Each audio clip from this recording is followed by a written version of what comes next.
Hey guys, I am the math professor, Kyle Martin. In this video, we're going to solve, graph, and write the interval notation of this absolute value inequality, okay?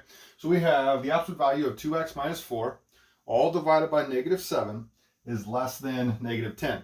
Now, just a quick reminder, if this would not be divided by this negative 7, remember, absolute value implies distance, which distance is positive, and we can't have a positive less than a negative. But remember, since this is divided by this negative 7, if I multiply by negative 7, on both sides, that's going to give me an okay math problem, all right? So those cancel, and now I still have the absolute value of 2x minus 4. But this time, since I multiply by a negative, my sign switches. So instead of less than, it's greater than. And then negative times negative is a positive 70.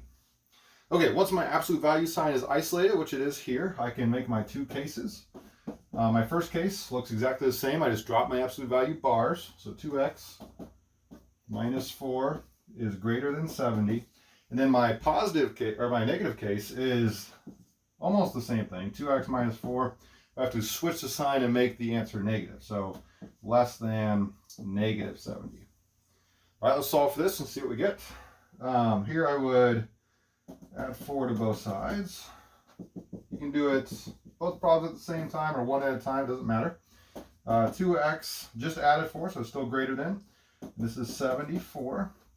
Over here, 2x is less than, what's that, negative 66.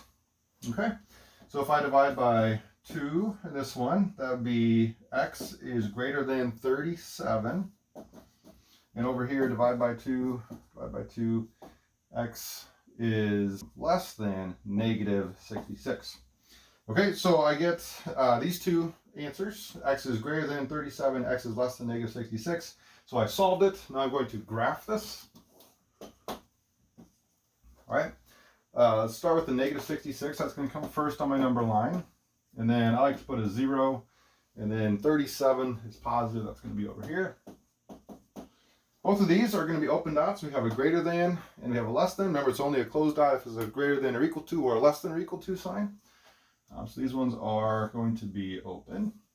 And let's just take it case by case. So we have x is less than negative 66. I want all the numbers smaller than negative 66, so I'm shading to the left. And the other one, the positive 37, x is greater than that. I want all the numbers greater.